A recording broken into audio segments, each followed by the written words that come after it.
Ladies and gentlemen, I think if we're trying to keep up with the time schedule, then we should get going. Just partly by way of introduction, the first time I spoke on the subject of my book, which is called Super Parents, Super Children, was in 1984 at one of the very first world conferences, ISIL conferences. I think this may be the second or the third one. So a lot of water has passed under the bridge since then. My children have grown up. So I will be able to give you some idea of whether the methods I outlined worked or not. At that time, they were still very small. In fact, I think one of them was about a year old. What's also interesting is that since that time, matters have not improved with respect to the freedom of children, the freedom and the responsibilities they have to take. It was bad already because the assumption has always been, I think throughout history, that adults know everything and children know nothing, and therefore obviously they should be told what to do, how to do it, and when to do it by their parents. I don't think the attitudes to children have changed immensely and are very different in different cultures, but there are few that don't assume the parents have all the information, the children have none, and plus the parents are bigger and stronger, and so they should call the shots. Now that has, as I said, got worse since I gave that talk, since I wrote the book 35 years ago. Especially, and in fact, almost entirely in the weird section of the world. That is the Western industrialized, educated, rich and democratic societies. It does not apply in the same way at all to third world countries, developing countries. But in Western rich countries, things have got worse for children than they were previously. When I met Leon, my husband, who you saw on the earlier panel, he introduced me to the ideas of libertarianism, and I had a little girl at the time, and he said we should be able to raise our kids according to these principles, and I was a bit taken aback. I thought, no, I don't think that's going to work. But he persuaded me to give it a try, and there was really no literature on the subject to speak of, so we had to develop our own ideas and our own methods, which ended up being put into my book. We started by taking an underlying principle which you all, I'm sure, agree with and are familiar with, which is that provided he does not harm other people or their property, every person should be free to act as he chooses. And then we tried to work out how we could make that happen with our children. We had a look around us and we saw that in general society,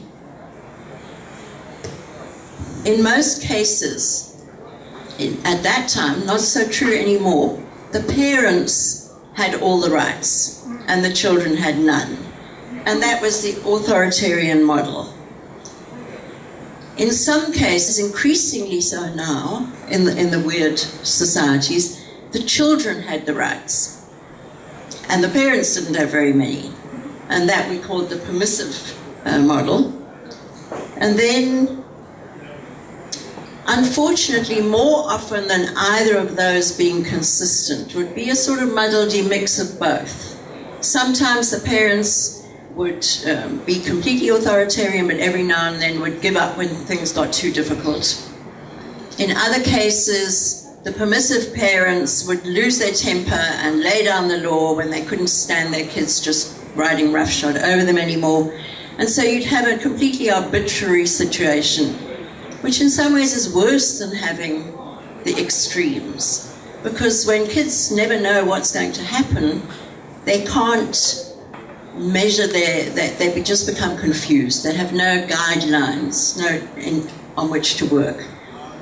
So we ended up deciding that what would be the ideal would be that both the parents would have the rights that we all believe in, the freedom to act as you choose, and the ownership of your property, and the children as well. And if we could have a situation where both were honoured, it would work much better for the children in terms of their upbringing. So in the process of trying to put this into action, we decided that the only important differences between children and adults was experience and the knowledge that comes with experience. So we said you can look at things like, well, children are smaller, they're weaker, they maybe need more sleep, they have some different dietary needs, but generally speaking, they're human beings who are growing, and there's the real and important difference is that we have experience and they don't. So we developed what we called the adult test to decide how we would interact with our kids. We would say to ourselves, what would I do in any given situation if this was an adult and not a child? And to that end, we said, what if somebody were to visit you and come and stay in your home from a completely different culture, who knew nothing about the rules of your world and your society? Maybe from another planet, or just simply from a different culture in another part of the world. And we decided that the way you would treat them is you would be respectful and you would teach them, for example, that glass breaks, that fluids spill, that hot things burn. But you would do that in a respectful and informative way. So that was the way that we proceeded with our kids.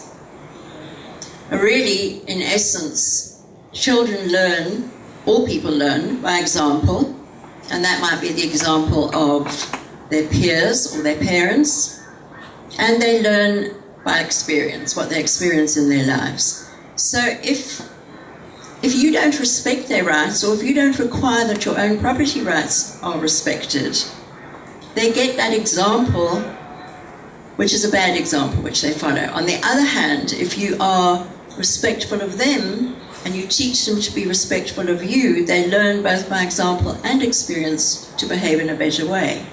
Now, we all know that many parents give their children a very poor example on numerous fronts.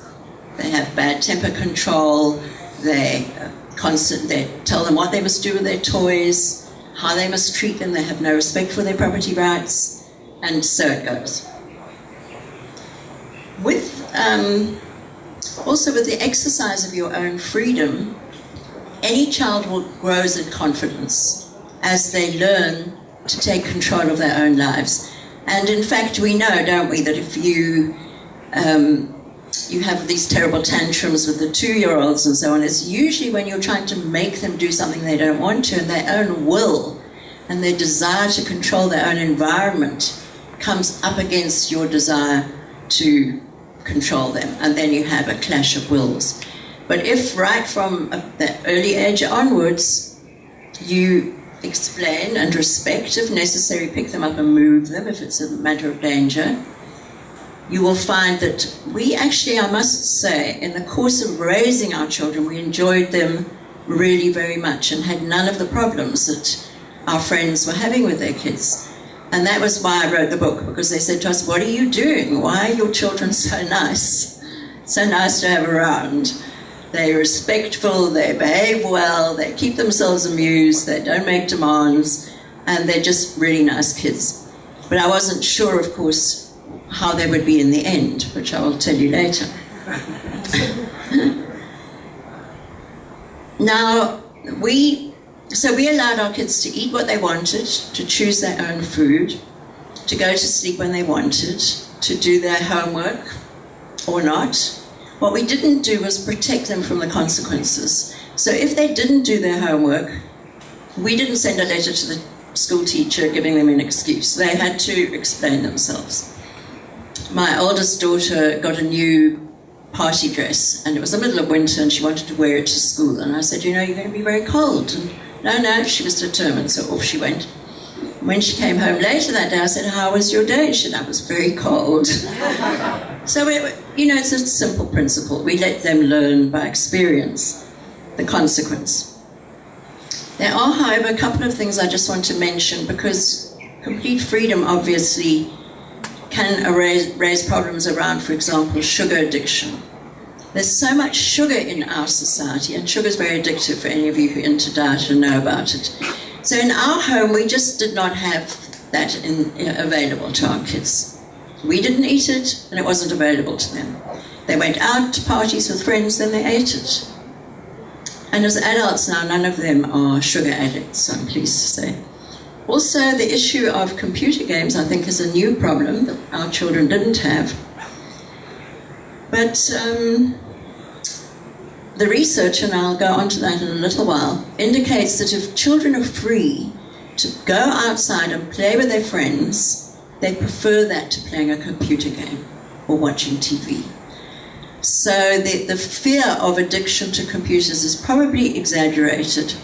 Also, we worked completely around property rights issues. So until our kids were older, they didn't have their own, they never had their own television sets. So the TV was ours, and we would say, no, this is my television, and I decide, I control it. So if you want to watch, let's choose your own programs, we'll record them for you, and we can set aside time for that. So if it's your property, you have the right to control it, and they understood that. Now, I know everybody seems to buy their little babies iPads and things these days, but I think that's ill-advised. I think one should wait until they're a little older before putting them, and then have other options for them that will compete with that. I just want to move on a bit now to the whole issue of why more people aren't libertarians, why more people don't value freedom in the way that we do around the world. And I personally am of the view that it has a lot to do with the way in which we've evolved as humans. And I'm just putting this up here in case any of you are interested in reading this book. This man, Edward Wilson, is a biologist and philosopher. And he maintains very convincingly in his book that the reason humans dominate the world today is because we are a combination of bees and monkeys. We, like monkeys, in our hierarchical behavior, fighting for territory, submissiveness to the bigger monkey, that whole group type of thing. And we're like bees in that we're also highly cooperative and very altruistic in many, many ways. And we'll cooperate, for example, in war. We'll also cooperate, as we see, in helping people in disaster, and so on. And this whole polarization in most of our religions and so on around good and bad seems to have its roots in these evolutionary tendencies that have developed within us. Now, if a major tendency is submission to authority, when you bully your children or order them around or tell them what to do, they grow up feeling that they should submit to authority. Some of them become very rebellious. Most of them repeat the pattern later with their own kids. Some of them have all of their vitality taken out of them. But it certainly doesn't teach them the value of freedom and responsibility. So my view is that if we hope to have more of these kind of people in the world, more of the people that value what we value, and which would improve pretty much everything if that were the case, then we must hope that the kind of methods I've been talking become more popular. There's a new book out recently. How's my time going? Does anybody know? What time do I have to finish? What does it say on there? There's a new book out by a man called David Lancy called The Anthropology of Childhood, and he compares children in different cultures all around the world. And he points out that in the weird societies, the babies are like cherubs, like perfect little angels, the ones I mentioned to you earlier, the Westernized, etc. And he says, he observes that they're protected from everything. They lose their freedom in the process. It's a peculiar combination of them being the center of their parents' lives. Their parents' lives revolve around trying to do everything and get everything done for them, and at the same time giving them really no freedom at all. And he observes that in the developing countries, it's not like that at all. In fact, in many countries, children are regarded as a unit of labor for the family. And when they're born, that is their purpose, to add to the labor value of the family, not to be a little cherub. So when you, in fact, look around you in Bali, you will see that the kids are very involved in the life of the family. They're putting out things in the temple, the offerings. They're helping with the cleaning. They're doing a bit of sweeping. They're in the garden. They're helping prepare the food. They're assumed to be a functional, helpful unit of the family. Whereas in the weird societies, everything is done for them. They do nothing for themselves. They're not expected to do anything for themselves. And I'm sure many of you observed that some of them never grow up these days. They're 40-year-olds, still single and at home with their parents because they can't afford the rent. And that is commonplace. The freedom is so curtailed in the UK and the USA, and I don't know, to some extent certainly in Australia and South Africa, and apparently in China it's becoming more this way as well. The children are only allowed to play indoors where it's safe. They have no work or chores. They get very little exercise, and they're fed junk food because that's what they want, and they get whatever they want. They can't be unhappy, so the use of antidepressants in children has tripled since 1993. I'm sure you've all seen that. Kids now, half of them are on some kind of drug, ADHD or something for ADHD or for depression or whatever. And they're not allowed to be frightened, so they're not allowed to go out on Halloween and see scary things. They have no work and no chores, and they have too much praise. Everything they do is wonderful. And even if it's not at all wonderful, they're told it's wonderful. So this reduces motivation and persistence. And what they found is children have become self-centered, unhelpful, dependent well into adulthood. In China, for those of you who know that culture, the little emperor syndrome is what's causing the problems there. And apparently the children are now less competitive, more pessimistic and less conscientious than they used to be. These things are not true, by the way, for Sweden. Sweden has somehow escaped it, and Thailand and Japan. Apparently in those countries they don't have this effect of this cotton wool around the kids which take away their freedom, give them everything they want except for freedom and responsibility. Now in North America, there's a woman called Leonore Skenazy, so it's no longer just me anymore. And I've kind of disappeared off the scene for a long time. She is a journalist, and she wrote a column in which she explained that she had let her 9-year-old go on his own on the subway in New York City. And there was an outcry. Some people wanted her convicted of child abuse. And she then was known as America's worst mum, or the world's worst mum. And she wrote a book called Free Range Kids. And she's now doing a lot of work in this area, which I think is absolutely great. She's got an app, for those of you who are interested. She's obviously got a website and a blog. And she gives all the facts and figures that people need to make them less fearful. She's got a program on discovery. She goes into people's homes and she works with parents who will be feeding a 10-year-old by hand, or will only let their child ride their bike on grass, or won't let them use a knife to cut because they might cut themselves. I mean, this is what is happening. And I have a friend in New York City who actually referred me to the anthropology book, who has I've seen her with her friends and their kids. They are terrified of letting those children out of their sight. Even if they play, the mums are watching, frightened that something might happen.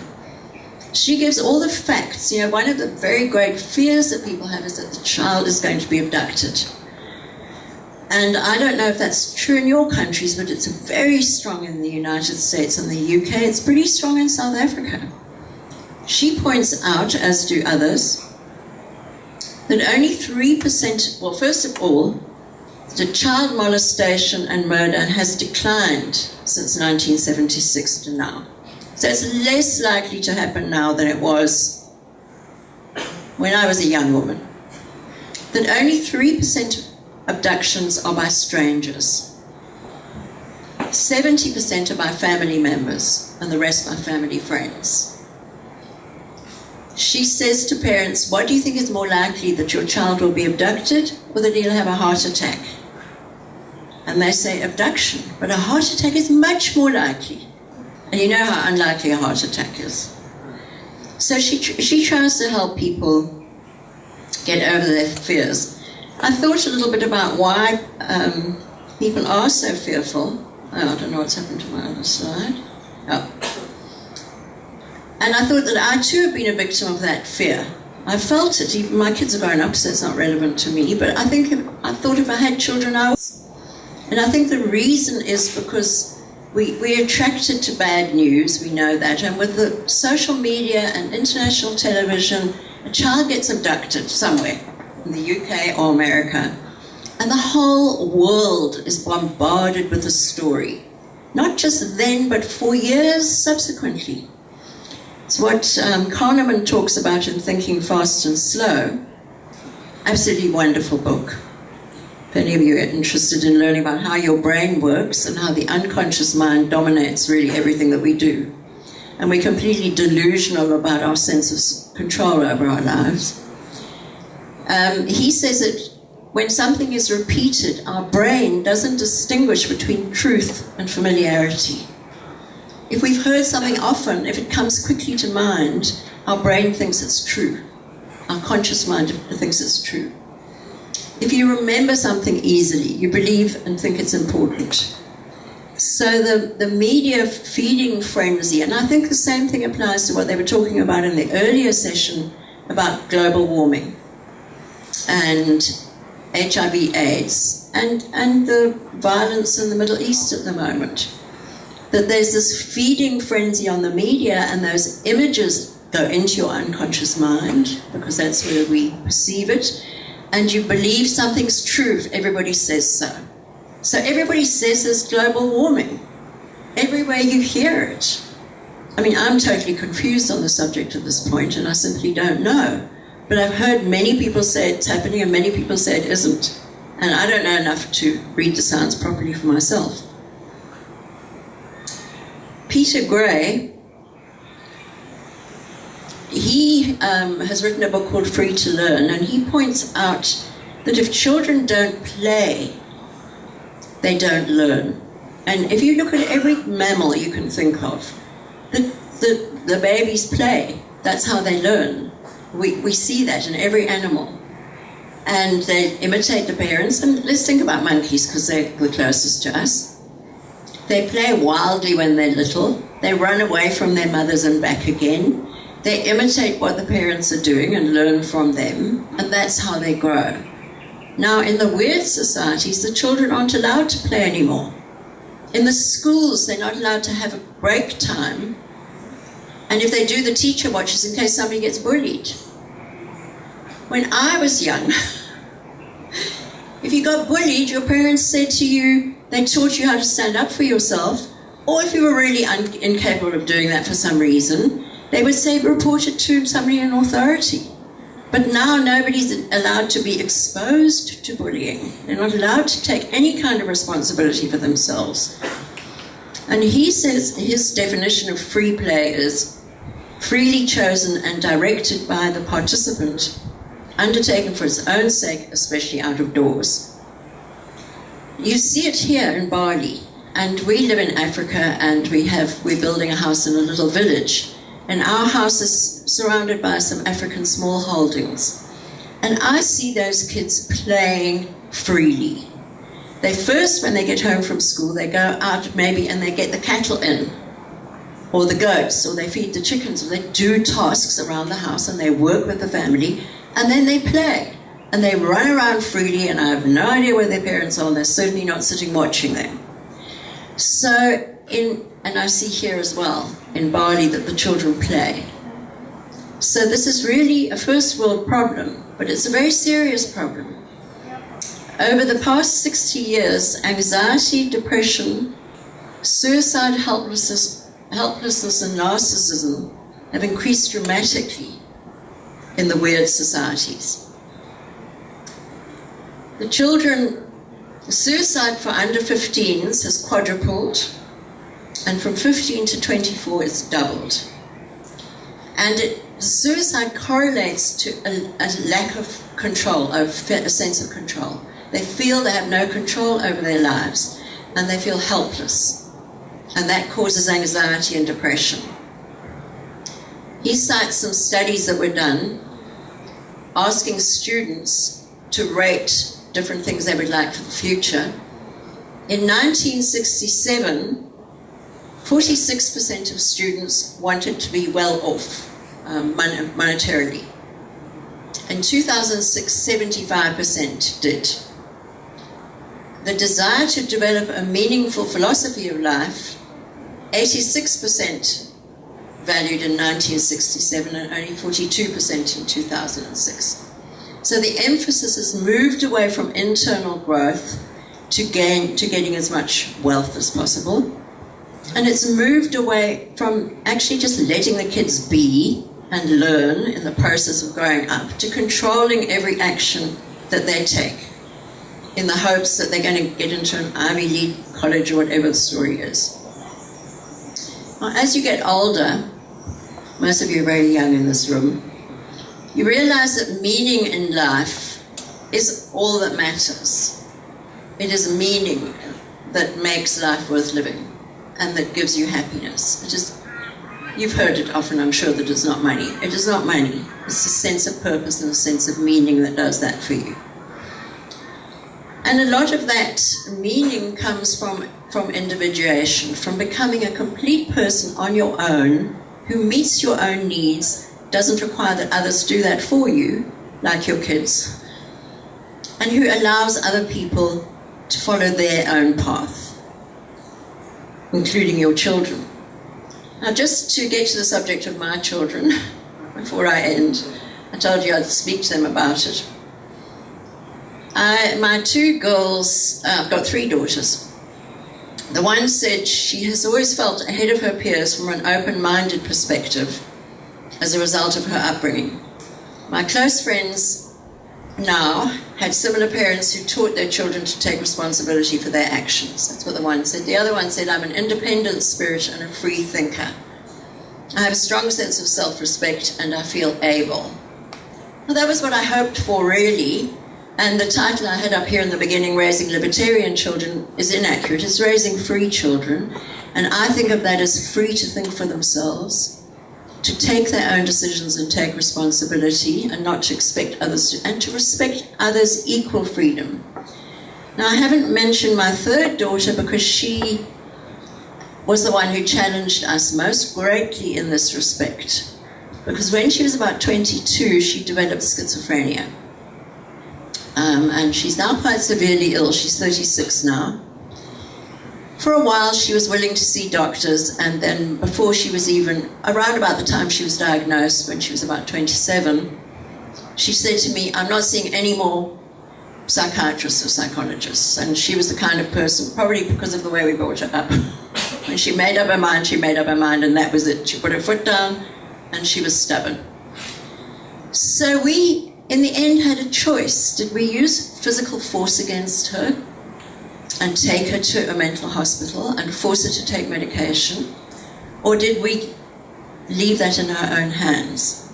And it was a very difficult choice because huge pressure was put on us to take her by force, or to have somebody, you know, they come around, they say the child's a danger to themselves, and they come around and they ship them off to the mental home.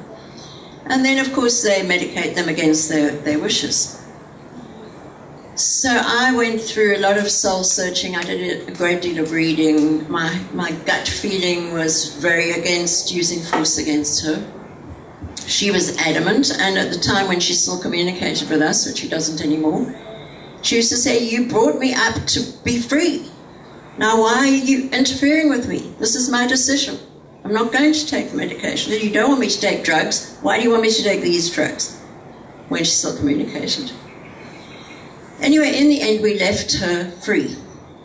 And after doing all the reading I did, I decided that anyway the medication would not help her particular type of schizophrenia. I might have taken different measures if I'd thought so. It's hard to say. But she has what's called deficit schizophrenia, which means she turns into herself and loses contact with the world. She ceases to be interested in the outside world. Her world is in her head. And that deficit schizophrenia, they haven't found medication for that. And, if you read extensively, it doesn't stop them from saying, well, your daughter should be medicated. They could stop her delusions, that is the world in her head, but they could not take away her internalized behavior. So then she would be an internalized person with no life in her head. She would be like an empty shell. So we have left her alone. Now, over that time, she's become more and more withdrawn. At one stage, she became so thin, I thought she might die. And I went to see various doctors, and we decided if she collapsed, we would take her to the hospital. That would be the time we would intervene physically, if she collapsed.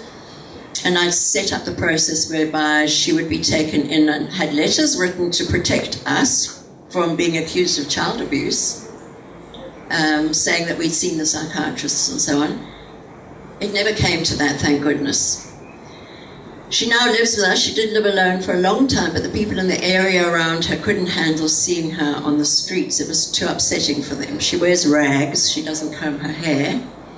And she looks like a street person. And she was at that point so thin, she looked like she'd come out of balsam. So I understood that they couldn't cope with it. We tried a couple of options, but she ended up living with us. And she now lives in our flat, and she lives in an armchair in my lounge. It's a big armchair, and that's her home. She sleeps there. She sits there in the day. She goes out and buys food. She won't eat anything anybody else gives her. The only interaction with me is she'll ask me for money now and then. So she goes to the shops, and I think in the area she is now, they know that she's with her mother and father, and her two sisters live in the area. So when people say, who is this person, why isn't anybody looking after her? Because at one point it went on Facebook, everybody was saying, who's this child, get hold of her parents, why is she out on the streets like this? Yeah, so this has been a great challenge to our views on how you should raise your children and respect other human beings. And in the end, I work now with people in hospice who are dying. And what I've seen is the terrible things that happen in families, because when people are dying, they tell you everything. And you hear the dreadful relationships within families, and they're all around the desire of one family member to get something from the other. They expect something from them. Their need is based on what that person can fulfill, and that works both ways. So they end up with rage and hatred because they're not letting each other live their own lives and be separate. And with Millie, we've had to do that in the extreme because she's not in our world anymore. She might as well have been a nun who went into a convent and in a silent order. We have no idea what goes on. We see that she weeps. We see that she laughs. We see her looking concerned. Sometimes if we do something, she gets very angry if we interfere or change something in her environment. But she's in her world. And the man who trains us at hospice, he said to me, and I'm going to end with this, he said to me, you have to honor her journey. And that is true for each and every one of us. Honor the journey of the people around you. Honor the journeys of your children, your friends, the different cultures. If we could all just learn to take care of ourselves and work for our own growth and meaning in life and honor everybody else's right to do the same, I think the world would be a much better place.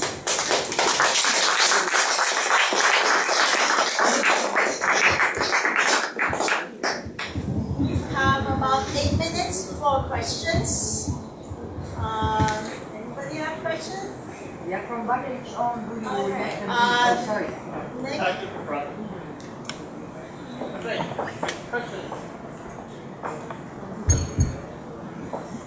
I'm Nick from Canberra, Australia. So I guess my question is, from what age do you reckon we should let the kids start to experience or feel the consequence of the choice they made, and then say, thank you. Okay, so what we found is that children don't try to make decisions they're not ready to make, first of all. I mean, your baby, it's actually quite young, they start hitting away that food and wanting that food, but we just would allow them to make decisions as they reach the point they wanted to. And we baby-proofed the house. We did not leave our beautiful china lying where the baby could knock it over, and things like that. We baby-proofed the house. We made sure that it was like a free zone for them. The cupboards that were open when they were crawling, they could pull the things out and play with. They weren't going to break them. So we didn't have to be saying no, no, no all the time. And once they indicated that they wanted to wear this and not that, then we let them make that choice. No, I have exactly the same question. I'm interested in, I suppose, the concept of a libertarian childhood I grew up with. I'm interested in your views of the concept of a libertarian childhood that I grew up with, which was basically my parents' view that you should learn to live in the law of the jungle, that you shouldn't feed preconceptions, and that as a girl with two brothers, you're at a slight disadvantage physically, but then you have to learn to manipulate them to get what you want. So how do you think, aside from the relationship with you, how do you think you should have children approach their world and their interaction with others? Well, we had those basic rules that I mentioned to you, that they should respect other people's property rights and other people's freedom of choice. And those were really the only rules. So if one of them wanted to grab a toy from the other, and the other was unable to defend their own property, we might have intervened and said, that's not your toy, that's his toy. And then if they didn't want to share, we'd say, that's fine, it's yours, you don't have to share if you don't want to, but then other people probably won't want to share with you. So we did give them a structure. It wasn't just the law of the jungle. We respected their rights. They could make whatever mess they wanted in their bedrooms and not tidy up. But, in South Africa we have domestic service. We would say to the maid, don't tidy the room. It's their responsibility to look after that. We had very little sibling problems, to tell you the truth, almost none. And I think it's because I had the girls 4 years apart, and that was quite deliberate. So I was able to get the one to the point where she was going to the Montessori nursery school and had her own life and friends before the next one came along. So the sibling issues hardly arose. If problems arose, they might be between us and the kids. We might have friends around and we'd say, no, we've got our friends here now. You need to be quiet and respect us. So I think the approach was perhaps a little different.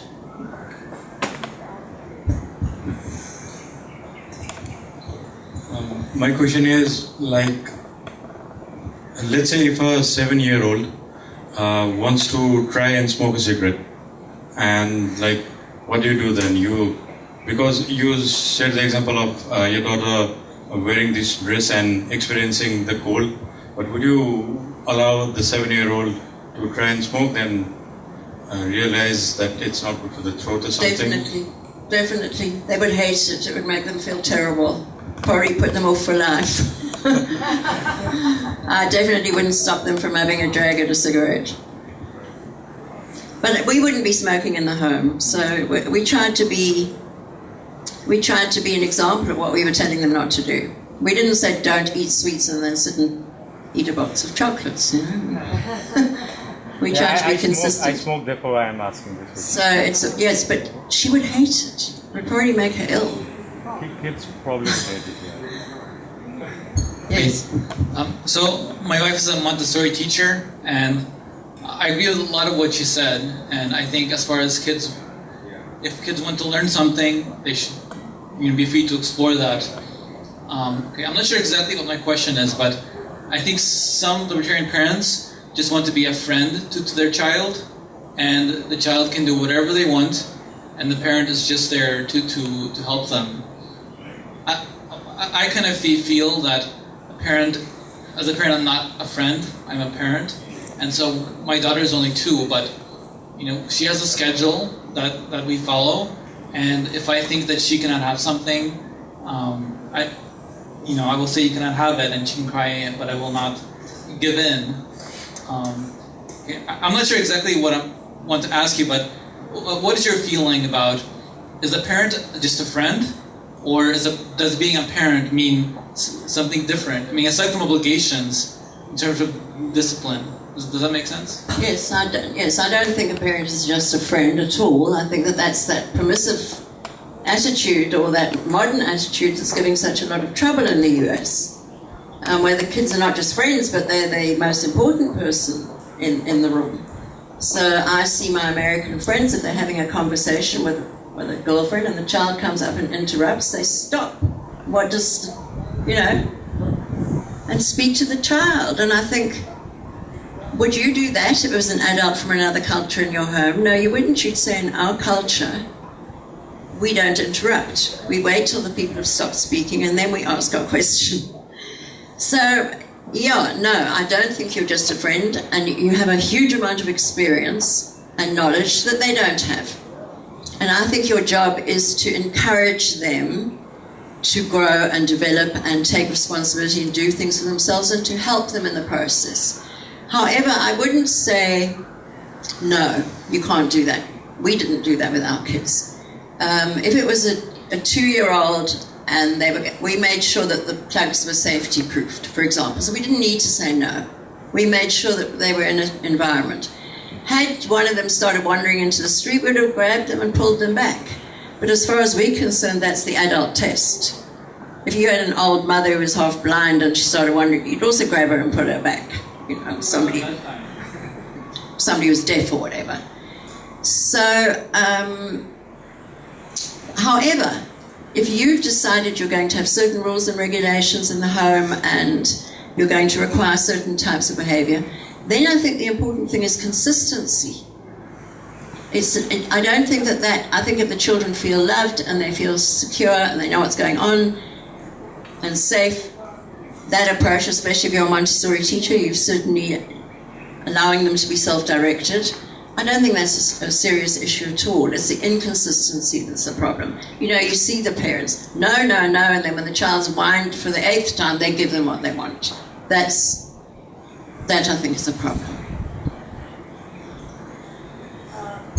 Sorry, we ran out of the time, but I hope Francis will entertain your question in the private setting, social setting.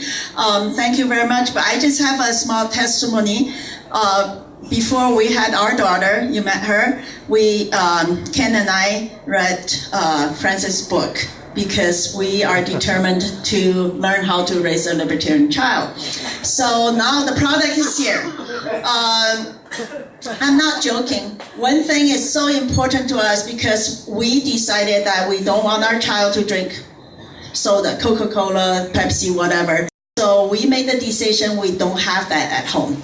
We don't drink it. So we didn't have it and never had it. So she never learned to drink that. For smoking, it's the same issue, I guess. And by the way, we didn't childproof our house, but she didn't break anything, because I didn't think the child will intentionally sabotage anything more than any adult would do. I broke more chinas than my daughter did. So anyways, I highly recommend her book. We learned so much from it. And that's why I insist to invite her here.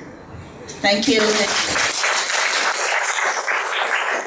There are copies available for 100,000 rupees each.